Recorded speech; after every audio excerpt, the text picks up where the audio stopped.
Hello, my dear students. Today I am going to start a new chapter that name is Climate. Class 9, Chapter 4. सबसे पहले हम इसमें ये देखेंगे कि ये जो चैप्टर है ये बहुत टफ लगता है बच्चों को. ओके, ये जो क्लाइमेट चैप्टर है टफ इसीलिए है क्योंकि इसमें कुछ ऐसे पॉइंट्स हैं, कुछ ऐसी समझने वाली ज़्यादा चीज़ें हैं, इस वजह से ज़्यादा स्टूडेंट्स इसको ठीक से नहीं समझ पाते हैं. But I will try my best कि मैं आपको अच्छे तरीके से समझाऊँ और आपको सभी पॉइंट्स समझ आ जाएँ. सबसे पहले हम स्टार्ट करते हैं क्लाइमेट और वेदर का क्या डिफरेंस होता है. क्लाइमेट और weather both are different. Okay, सबसे पहले अगर मैं बताऊं क्लाइमेट क्या होता है. क्लाइमेट होता है एक लॉन्ग टर्म प्रोसेस, यानी काफ़ी सालों से वहाँ पे वही क्लाइमेट है. जैसे अगर मैं बात करूँ रशिया का जो क्लाइमेट है वो ओवरऑल ठंडा क्लाइमेट है. ओके, अफ्रीका का अगर मैं बात करूँ ओवरऑल वहाँ पे हॉट वेदर रहता है, हॉट क्लाइमेट रहता है, यानी वहाँ पे ज़्यादा गर्मी पूरे साल में ज़्यादा देखने को मिलती हैं. इंडिया की अगर हम बात करें तो हमारा मानसून टाइप क्लाइमेट है, यानी हमारे सीजन्स वही रिपीट होते हैं. समर आता है, विंटर आता है, फिर जो है रेनी सीज़न भी देखने को हमें मिलता है. तो ये जो है ये काफ़ी सालों से रिपीट हो रहा है. तो ये जो रिपीटेशन है ना, ये अगर बहुत सालों से एक कंट्री के अंदर देखी जा रही है या एक एरिया के अंदर देखी जा रही है तो उसे हम क्लाइमेट बोलते हैं.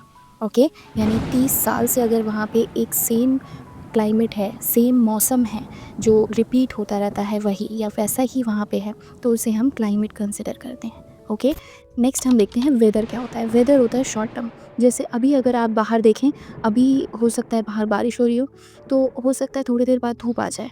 ठीक है, यानी वेदर जो है वो चेंज होता रहता है. विथ इन 1 सेकेंड क्या वेदर होगा वी डोंट नो, हमें नहीं पता. हमारे फ़ोन में जो वेदर का चीज़ें दिखाती है वो वेदर होता है कि अभी सनी है या मॉडरेट है या रेनी है, क्लाउडी है, ये सारे वेदर हैं. यानी ये चेंज होते रहते हैं.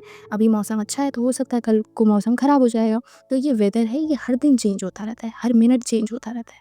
ओके, तो ये डिफरेंस है, यानी क्लाइमेट लॉन्ग टर्म प्रोसेस है और वेदर जो है वो शॉर्ट टर्म प्रोसेस है. अब हम नेक्स्ट टॉपिक देखते हैं मॉनसून. मॉनसून आप सिंपल समझिए, ये एक अरेबिक वर्ड से निकला हुआ है. मौसम कौन से वर्ड से निकला है? अरेबिक वर्ड मौसम से निकला है, जिसका मीनिंग होता है सीज़न. यानी इंडिया में जैसे हम समर सीज़न देखते हैं, रेनी सीज़न देखते हैं, विंटर सीज़न देखते हैं, और भी बहुत सारे सीजन्स होते हैं, लेकिन मेन आपको 3 याद रखने हैं: समर, विंटर, रेनी. ओके, तो ये जो सीज़न है इसी को हम बोलते हैं मॉनसून, और ये जो है इंडिया का क्लाइमेट शो करता है. यानी अगर आपसे कोई पूछे कि इंडिया का क्लाइमेट कैसा है, यानी लंबे टाइम से 30 सालों से या बहुत टाइम से कैसा क्लाइमेट चल रहा है इंडिया का, तो हम बता सकते हैं उसको कि हमारा जो क्लाइमेट है ये मॉनसून टाइप क्लाइमेट है. यानी हमारे जो क्लाइमेट पे सीजन्स डिवाइड हो रखे हैं, सीज़न के अकॉर्डिंग हमारा क्लाइमेट चलता है. ओके, जैसे एशिया में मॉनसून टाइप क्लाइमेट है, ठीक है, तो समर के टाइम पे नॉर्थ में बहुत ज़्यादा हमें गर्मी देखने को मिलती है और साउथ में मॉडरेट होता है और हिमालय में बहुत ज़्यादा ठंडा होता है. तो ये फैक्टर्स हैं, लेकिन मेनली हम देखते हैं कि ये सीजन्स को कंसिडर करता है. ओके, नेक्स्ट टॉपिक पे हम देखते हैं कि फैक्टर्स ऑफ क्लाइमेट कंट्रोल. यानी आप बुक में देखेंगे तो 2 टॉपिक हैं, सेम पॉइंट्स हैं उसके, लेकिन टॉपिक अलग है. मैं आपको क्लियरली बता देती हूँ कि टॉपिक क्या है. अगर आप बुक खोल के देखेंगे तो आपको पता लग जाएगा. एक टॉपिक है factors of climate control. Okay, इसके भी सेम पॉइंट्स है पैराग्राफ में. और दूसरा टॉपिक आता है factors of India's climate. Okay, तो आप इन दोनों को अलग अलग ना पढ़ के एक साथ ही पढ़िए, क्योंकि एग्ज़ाम में अगर इससे इन दोनों में से कोई एक ही टॉपिक आता है मोस्टली, ठीक है, तो अगर कोई भी पॉइंट आएगा, पॉइंट दोनों के सेम है, आपको सेम ही आंसर लिखना है, चाहे वो क्लाइमेट पूछे या वो सिर्फ इंडिया का पूछे, बस एग्जाम्पल्स थोड़े से चेंज हो जाएंगे. तो मैं दोनों टॉपिक को एक ही साथ कवर कर रही हूँ, जैसे factors of climate and factors of India's climate. Okay, तो हम इस टॉपिक को पढ़ते हैं. फर्स्ट पॉइंट आता है इसका लैटिट्यूड. लैटिट्यूड जिसे हम बोलते हैं हॉरिजॉन्टल लाइन जो होती है, हमारी जो पूरा ग्लोब है, ठीक है, वो जो है कई लाइंस में डिवाइड हो रखा है. हर कंट्री का अलग प्लेस है, तो उसे हम लैटिट्यूड से कंसिडर करते हैं. जैसे मान लीजिए हमारा ये ग्लोब है, यहाँ पे बीच में एक इक्वेटर वाली लाइन है. ओके, इक्वेटर वाली लाइन के ठीक ऊपर ट्रॉपिक ऑफ कैंसर आता है और इक्वेटर वाली लाइन के ठीक नीचे ट्रॉपिक ऑफ कैप्रिकॉर्न आता है. जो भी इन लाइंस के बीच में कंट्री पाई जाती है, जो भी कंट्री है, उनका जो टेम्परेचर है वो हॉट और मॉडरेट देखने को मिलता है, ठीक है। यानी यहाँ पे गर्मी ज़्यादा होती है। लेकिन यही अगर हम पोलर रीजन में जाएंगे थोड़ा सा, तो पोलर रीजन में ठंड हमें ज़्यादा देखने को मिलती है। तो लैटिट्यूड के अकॉर्डिंग हम एक एरिया का, एक कंट्री का क्लाइमेट बता सकते हैं कि उसका क्लाइमेट कैसा होगा, गर्मी ज़्यादा होगी वहाँ पे या ठंड ज़्यादा होगी। तो अगर मैं एक एग्जांपल समझाऊँ कि अगर मुझे बोला जाए कि इंडिया का लैटिट्यूड देखो, अफ्रीका का लैटिट्यूड देखो, ठीक है, और रशिया का लैटिट्यूड देखो, तो लैटिट्यूड के अकॉर्डिंग अगर मैं देखूँ तो इंडिया और जो अफ्रीका है वो कहीं ना कहीं ये ट्रॉपिकल जोन में आ रहे हैं, यानी इक्वेटर, ट्रॉपिक ऑफ कैंसर और कैप्रिकॉर्न वाली लाइन में आ रहे हैं। तो यहाँ पे जो क्लाइमेट होगा वो गर्म होगा। लेकिन यही रशिया की अगर हम बात करें, रशिया जो आता है वो ऊपर की साइड है, तो वहाँ पे ठंडा क्लाइमेट होगा। तो ऐसे भी हम देख के वर्ल्ड में पता लगा सकते हैं कि कौन सी कंट्री का क्लाइमेट कैसा हो सकता है। ओके, यही लैटिट्यूड है, यही लैटिट्यूड में आपको एक्सप्लेन करना है। Second point is altitude. Altitude में आता है कि हाइट जैसे जैसे बढ़ती जाती है वैसे वैसे temperature will be decrease. Okay, ये आपको ध्यान रखना है। जैसे मान लीजिए आप कभी ट्रिप पे जा रहे हैं, तो आप जब ठंडे क्लाइमेट पे जाते हैं, यानी ऊपर ट्रैकिंग करते हैं या चढ़ाई करते हैं कहीं पे, तो टेम्परेचर जो है कम होता चला जाता है, यानी ठंड ज़्यादा बढ़ जाती है। तो सेम एज़ दैट आपको यही लिखना है कि जब भी हमारी जो ऊंचाई है वो बढ़ती है, यानी एल्टीट्यूड पे अगर हम ज़्यादा ऊंचाई पे जा रहे हैं तो टेम्परेचर जो है वो कम हो जाता है और प्रेशर जो है ज़्यादा लगता है। इसको आप इससे भी समझ सकते हैं, जैसे वैष्णो देवी की जो चढ़ाई होती है, वैष्णो देवी कहाँ पे है? जम्मू कश्मीर में। जम्मू कश्मीर कहाँ आ रहा है? यानी हाई एल्टीट्यूड पे है, यानी वो ऊंचाई वाले इलाके पे है। चढ़ने में हमारा प्रेशर क्या लगता है? ज़्यादा लगता है और टेम्परेचर धीरे धीरे क्या होता चला जाता है? कम, ठंड लगती है हमें। तो आप इसमें एल्टीट्यूड में यही एक्सप्लेन कर सकते हैं कि जो कंट्री का एल्टीट्यूड यानी ऊंचाई ज़्यादा होगा, यानी अगर आप किसी भी प्लेस से ऊपर की तरफ जा रहे हैं तो कहीं ना कहीं उसका जो एल्टीट्यूड है वो बढ़ेगा और टेम्परेचर कम होगा। तो ये आप इसके अंदर एक्सप्लेन कर सकते हैं। थर्ड पॉइंट आता है प्रेशर विंड्स। प्रेशर विंड्स होती हैं कुछ जो विंड्स हैं, जैसे कहीं पे अगर गर्मी वाला एरिया है तो वहाँ पे लो प्रेशर बनता है क्योंकि टेम्परेचर वहाँ बहुत ज़्यादा होता है। ये आप ध्यान रख लीजिए या उसको याद कर लीजिए, क्योंकि कुछ चीज़ें इस चैप्टर में आपको याद रखनी पड़ेंगी, ठीक है। जैसे प्रेशर विंड की अगर बात आएगी तो मैं आपको समझा देती हूँ। समर सीजन में लो प्रेशर विंड होता है, ठीक है। लो प्रेशर विंड होता है क्योंकि टेम्परेचर क्या होता है? बहुत ज़्यादा हाई होता है। ओके, और विंटर में क्या होता है? विंटर में हाई प्रेशर होता है क्योंकि टेम्परेचर कम होता है। ये आपको क्लियर याद रखना है बस। इसमें फोर्थ पॉइंट अब आ जाएगा डिस्टेंस फ्रॉम सी। ओके, इसमें हम ये देखते हैं, मैं आपको एग्जांपल के थ्रू समझाती हूँ, ठीक है। इसमें हम टेम्परेचर को पता लगाएंगे कि कहाँ पे टेम्परेचर ज़्यादा होगा और कहाँ पे टेम्परेचर कम होगा। डिस्टेंस फ्रॉम सी का ये मतलब है कि अगर आपके आसपास सी है, ओके, अगर आपके आसपास आप कहीं पे भी रह रहे हैं, डजेंट मैटर। अगर मान लीजिए जैसे दिल्ली की अगर हम बात करें, दिल्ली के आसपास कोई सी नहीं है, समझ रहे हैं आप? कोई भी हमारे यहाँ पे सी नहीं है, यानी Arabian sea, bay of Bengal यहाँ नहीं है, आसपास नहीं है। तो यहाँ पे जो टेम्परेचर है वो ज़्यादा होगा, ओके, क्योंकि हम अरेबियन सी और बे ऑफ बंगाल से बहुत दूरी पे हैं। इसे कहते हैं डिस्टेंस फ्रॉम सी। दिल्ली का डिस्टेंस फ्रॉम सी बहुत ज़्यादा है, तो ऑब्वियसली यहाँ पे टेम्परेचर हाई होगा, गर्मी ज़्यादा होगी, यहाँ ठंड नहीं होगी या मॉडरेट नहीं होगा।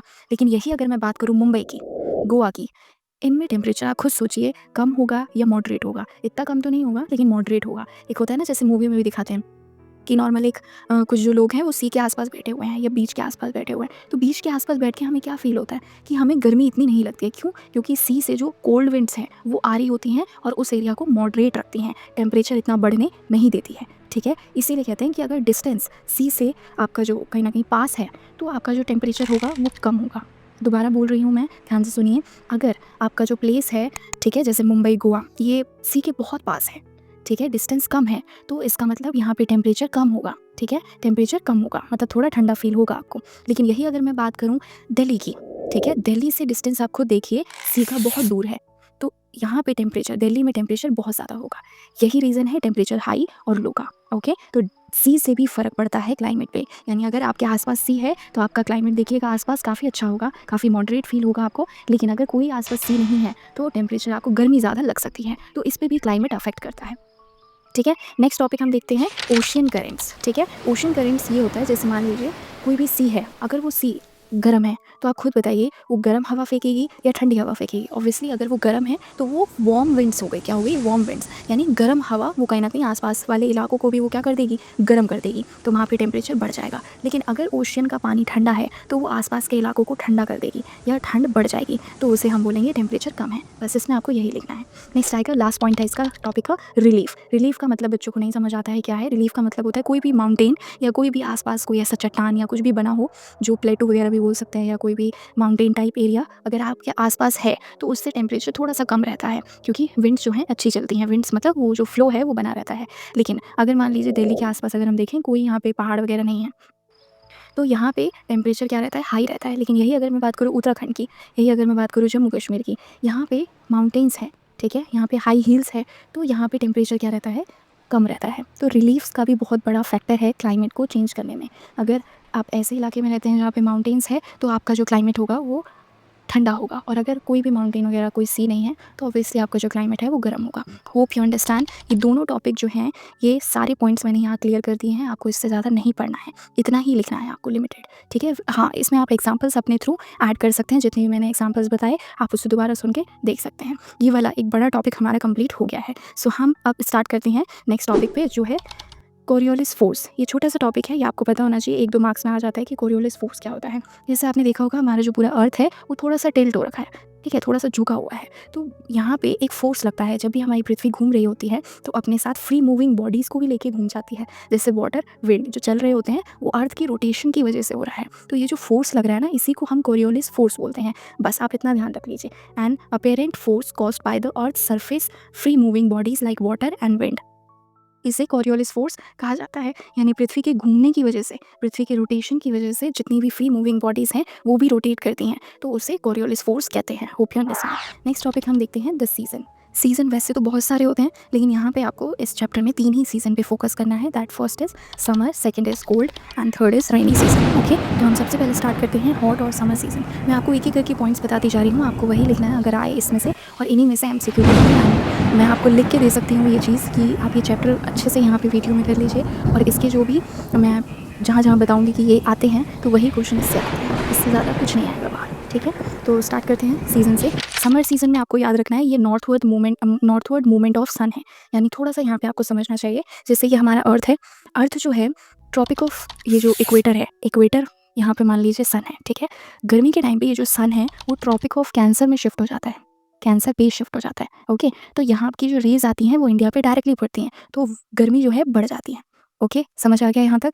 अब मान लीजिए जैसे इंडिया में ये जो ट्रॉपिक ऑफ कैंसर की वजह से इंडिया में गर्मी है, ठीक है? गर्मी है तो नीचे जहाँ पे अभी सन नहीं है तो वहाँ पे ठंड होगी, ठीक है? वहाँ पे ठंडा क्लाइमेट होगा। जैसे आप देखेंगे इंडिया में अगर गर्मी है तो ऑस्ट्रेलिया में नीचे ठंड होती है। ओके, यही ठंड में उल्टा हो जाता है। सन जो है ठंड के टाइम पे कहाँ चला जाता है? ट्रॉपिक ऑफ कैप्रिकॉर्न में नीचे।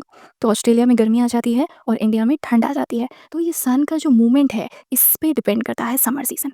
ओके, ध्यान रखना है आपको। तो यही बोल रहा है कि जो सन का नॉर्थवर्ड मूवमेंट है, यानी सन जो है वो ईस्ट में सन जो है वो कहीं न कहीं अब ट्रॉपिक ऑफ कैंसर में आ गया है। वहाँ से अब ये जो समर सीज़न है वो स्टार्ट हो जाएगा, ठीक है? ये आपको ध्यान रखना है। समर सीज़न आपको ये भी लिख देना है कि कब से कब तक स्टार्ट होता है, ये आपको पता ही होगा। जैसे मार्च से समर सीज़न स्टार्ट हो जाता है, जून जुलाई तक रहता है, इससे ज़्यादा भी रहता है, लेकिन बाद में रेनी सीज़न स्टार्ट हो जाता है, तो हम उसे रेनी में कंसिडर करते हैं। ओके, तो मॉनसून इसी के टाइम पे आता है, यानी ये जो सन का मूवमेंट हुआ है ना ऊपर, तो इसी से विंड्स जो हैं वहाँ पे अट्रैक्ट होती हैं, और ये कहीं ना कहीं भारत के अंदर बारिश वगैरह बहुत ज़्यादा लेके आती है, तो इसीलिए इस सीज़न को मानसून के नाम से भी जाना जाता है। ओके, और कुछ लोकल नेम्स भी हैं, आपने घर में भी सुना होगा कि बाहर मत जाओ, लू चल रही है। दैट्स इट, सेम यही चीज़ आपको ध्यान रखनी है कि लोकल विंड्स को गर्मी के टाइम पे लू बोला जाता है, LOO लू।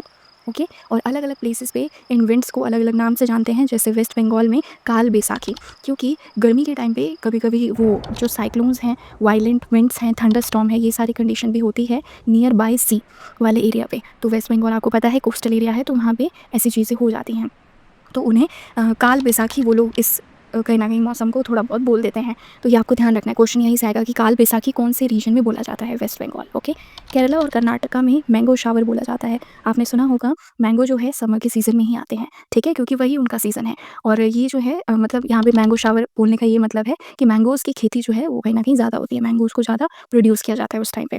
तो केरला, कर्नाटका में ये आप टिक कर सकते हैं, ओके? इस टाइम पे राइस, पल्सेस, शुगरकेन ये सब भी ज़्यादा उगाया जाता है। तो बस यही लिखना है आपको, इससे ज़्यादा कुछ नहीं लिखना है। और कुछ स्टेट्स ऐड कर सकते हैं आप, जैसे कहाँ पे ज़्यादा गर्मी होती है। राजस्थान में बहुत ज़्यादा टेम्परेचर बढ़ जाता है, दिल्ली, यूपी में भी बहुत हाई रहता है, तो ये सारे आप एरिया लिख सकते हैं।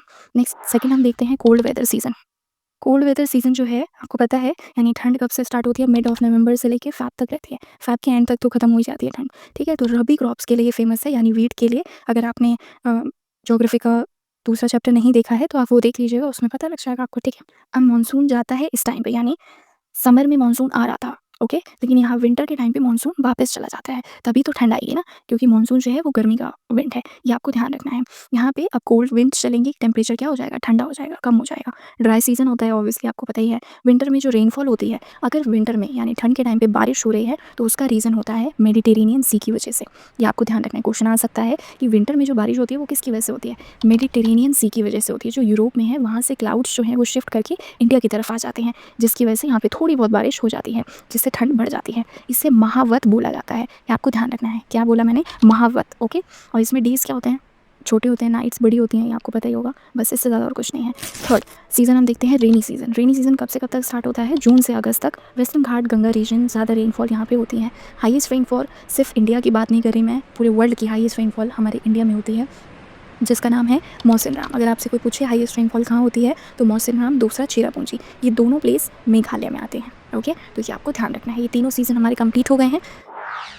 नेक्स्ट टॉपिक अब हम देखते हैं रीट्रेडिंग या पोस्ट मानसून। इसका ये मतलब है कि अब मानसून की वापसी के बारे में हम थोड़ा सा पढ़ेंगे कि हमने मानसून देखा था कि मानसून समर टाइम पे आता है, जून जुलाई के टाइम पे।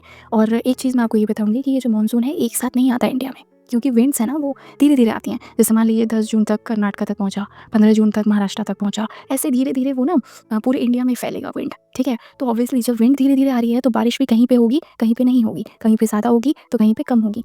इसको ब्रेक्स भी बोला जाता है, ब्रेक्स ऑफ मानसून, ये आपको ध्यान रखना है, ठीक है? क्योंकि एक साथ देखिए पूरे इंडिया में एक साथ तो बारिश नहीं होती ना, कहीं पे होती है, कहीं पे नहीं होती है। तो ये विंड्स की वजह से होता है। विंड्स कहीं पे पहले पहुंच जाती हैं तो कहीं पे देर पे पहुंचती है, ठीक है? ये आपको ध्यान रखना है। और जब मानसून जाने वाला होता है तो उस टाइम पे अक्टूबर चल रहा होता है। अक्टूबर के टाइम पे आपने देखा होगा ज़्यादा गर्मी लगती है, ज़्यादा एकदम से गर्मी बढ़ जाती है, बल्कि ठंड आने वाली है फिर भी गर्मी लग रही है। इसका ये मतलब है क्योंकि मानसून जो है अब वापस जा रहा है, तो वो अपने साथ जितनी भी प्रेशर वगैरह वो सब लेके चला जाता है। तो उस वजह से जो अक्टूबर है वो थोड़ा सा गर्मी वाला लगता है, लेकिन फिर कुछ टाइम बाद ही ठंड आ जाती है। तो इसे अक्टूबर हीट भी कहते हैं, ये आपको ध्यान रखना है, ओके? लास्ट टॉपिक हमारे चैप्टर का आता है डिस्ट्रीब्यूशन ऑफ रेनफॉल। ये बहुत छोटा सा चैप्टर टॉपिक है। इसमें ये आएगा कि मैं आपको सिंपल बता देती हूँ, पैराग्राफ तो नहीं समझ आएगा आपको।